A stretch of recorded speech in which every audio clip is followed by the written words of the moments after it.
Bismillahirrahmanirrahim. Assalamualaikum warahmatullahi wabarakatuh. Selamat pagi. Baik, di sini saya akan menjelaskan tentang algoritma penjelasan proses FIFO. Di sini saya akan menghitung lama tanggap dan rata-rata lama tanggap. Baik, di sini terdapat 7 buah proses yang masing-masing memiliki saat tiba dan lama proses yang masing-masing berbeda. Lalu berikut merupakan penyortiran proses berdasarkan penjelasan FIFO. Penjelasan FIFO mengacu kepada siapa yang pertama, maka dialah yang diproses terlebih dahulu. Sehingga penyortiran dimulai dari saat tiba terkecil hingga saat tiba terbesar. Seperti yang terlihat di bagian proses dan urutan ini, bahwa P1 merupakan saat tiba yang ke-0. Dan P2 dan P6 merupakan saat tiba yang pertama. Lalu untuk P5 merupakan saat tiba kedua, P4 saat tiba ketiga, P3 saat tiba keempat, dan P7 saat tiba kelima atau saat tiba yang paling terbesar. Di sini untuk menghitung lama tanggap, bisa terlihat untuk lama tanggap pertama yaitu P1, merupakan selesainya proses yaitu 5 dikurangi saat tibanya. Seperti yang diketahui bahwa P1 mempunyai saat tiba 0, maka lama proses dikurangi saat tiba yaitu 5 dikurang 0 merupakan 5. Lalu lama tanggap kedua, lama proses 5 ditambah 3, karena P1 dan P2 digabungkan 5 ditambah 3 menjadi 8, dan saat tiba untuk proses kedua merupakan 1, sehingga 8 dikurang 1 dengan hasilnya yaitu 7. Lalu untuk seterusnya, lama tanggap ketiga demikian, lama tanggap keempat demikian, lama tanggap kelima demikian, lama tanggap keenam demikian, dan lama tanggap ketujuh sama seperti demikian. Lalu menghitung rata-rata lama tanggap sama seperti menghitung rata-rata seperti pada umumnya, yaitu jumlah proses lama tanggap dibagi dengan total proses, sehingga didapatkanlah rata-rata lama tanggap. Keseluruhan lama tanggap bisa dilihat dari slide sebelumnya yang terdapat 7 lama tanggap, 5, 7, 13, 18, 16, 19, dan 20. Ketujuh hasil tersebut dijumlahkan dan menghasilkan angka 98. Dan 7 merupakan total dari proses yang terjadi saat penyortiran sebelumnya. Dan di sini 98 dibagi oleh 7 menghasilkan jumlah 14. Baik, cukup sekian penjelasan tentang algoritma penjelasan proses FIFO. Terima kasih. Absen 7. Saya akan menjelaskan mengenai sistem operasi algoritma penjadwalan SJF. Tugas kali ini adalah menghitung jumlah lama tanggap dan rata-rata lama tanggap menggunakan metode SJF. Pertama-tama kita adalah menghitung total lama proses. Dalam soal kali ini, lama prosesnya adalah 27. Dihitung dari 5, ditambah 3, ditambah 4, tambah 1, tambah 6, tambah 6, dan tambah 2. Sehingga dibuatlah 27 kotak untuk mempermudah menghitung. Karena pada P1 pada saat tibanya angka 0, maka kita menghitung mulai dari P1 terlebih dahulu. Nah, karena pada saat tibanya 0, maka kita membuat 5 kotak di bawah itu dari angka 0 hingga angka 5. Mulai dari 0, 0 sampai 5. Dan saat selesainya di angka 5. Lama tanggapnya dihitung dari 5 kurangi 0, yaitu 5. Karena P4 pada saat lama prosesnya memiliki waktu tersingkat, yaitu 1, maka kita menghitung P4, tergantung daripada lama proses tercepat. Dalam hal ini saat mulainya karena angka 5 dan saat selesainya lama prosesnya 1, maka saat selesainya adalah 6. Karena saat selesainya 6 kurangi 3, maka lama tanggapnya adalah 3. Kemudian kita menghitung daripada P7, karena P7 adalah memiliki proses tercepat daripada yang lain setelah P4, yaitu 2. Maka kita menghitung P7 tergantung daripada nama proses tercepat. Kita membuat 2 kotak P7 di bawah, kemudian kita menghitung saat mulainya dari 6. 6 sampai 8. Saat selesainya 8 kurangi 2, 8 kurangi saat tiba 5, yaitu 3. Maka lama tanggapnya adalah 3. Kita menghitung seperti ini pada angka-angka yang lain, seperti P2, P3. Nah, jika kita menemukan permasalahan seperti lama proses yang sama, yaitu 6, maka kita menghitung daripada saat tiba terlebih dahulu. Dalam soal kali ini, saat tiba pertama kali adalah P6, yaitu saat tibanya adalah 1. Kita membuat 6 kotak di bawah dimulai dari angka 15 hingga angka 21. Kemudian kita menghitung lama tanggap dari 21 dikurangi saat tiba, yaitu 1. Maka lama tanggapnya adalah 20. Karena proses P5 memakan waktu terlama dan saat lebih terlama dan paling terakhir dan lebih lama daripada P6, maka dihitung terakhir dengan metode yang sama. Saatnya menghitung jumlah dan rata-rata.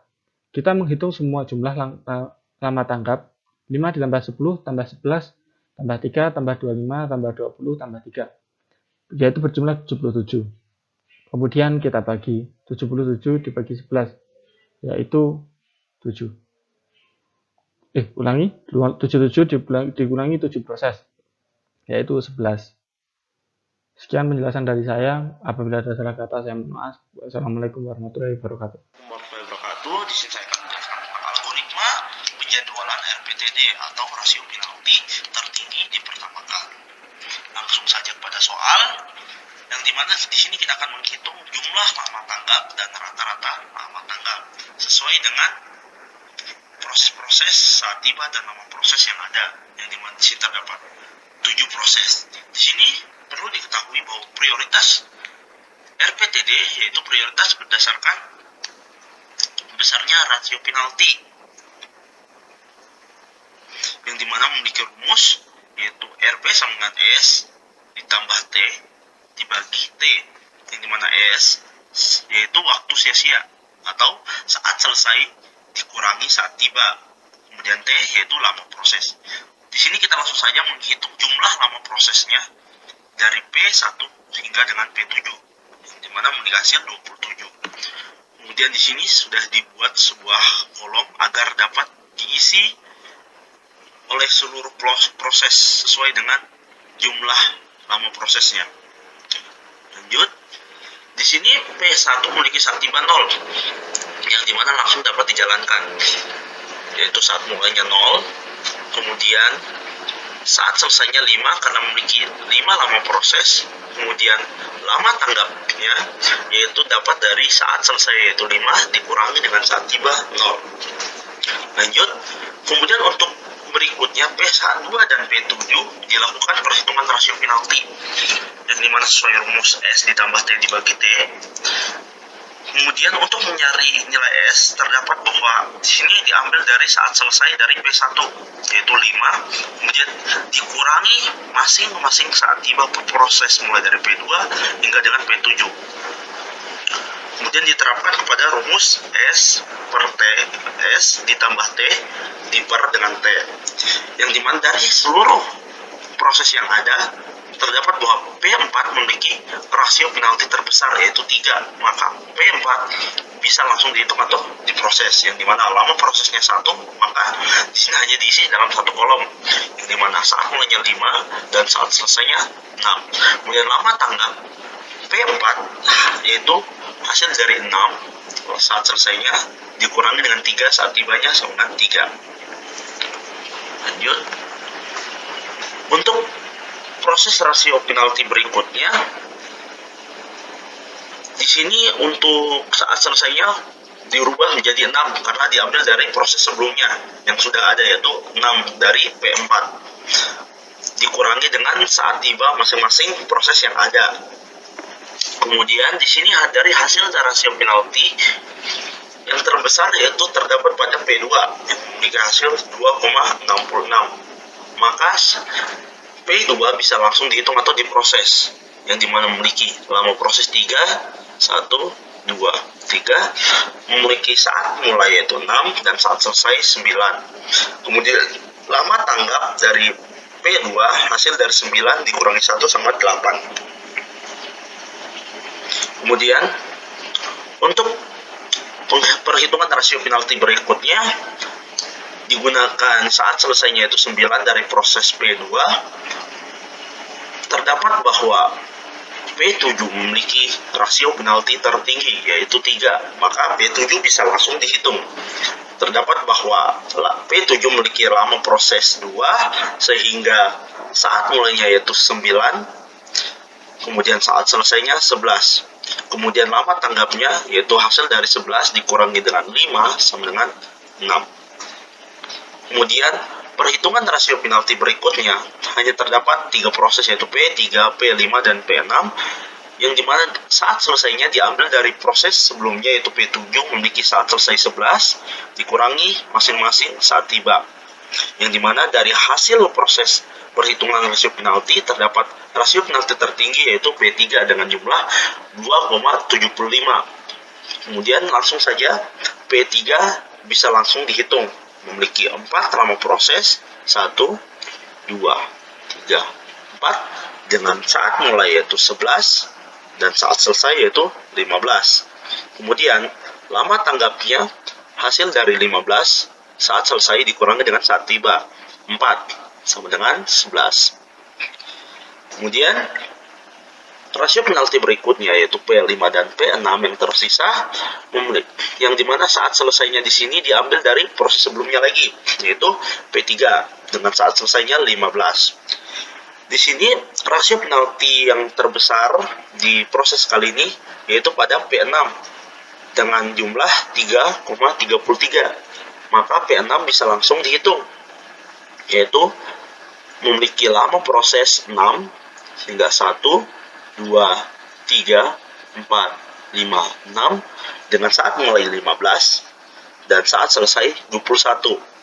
Kemudian lama tanggap hasil dari saat selesai dikurangi saat tiba, maka 21 dikurangi 1 sama dengan 20.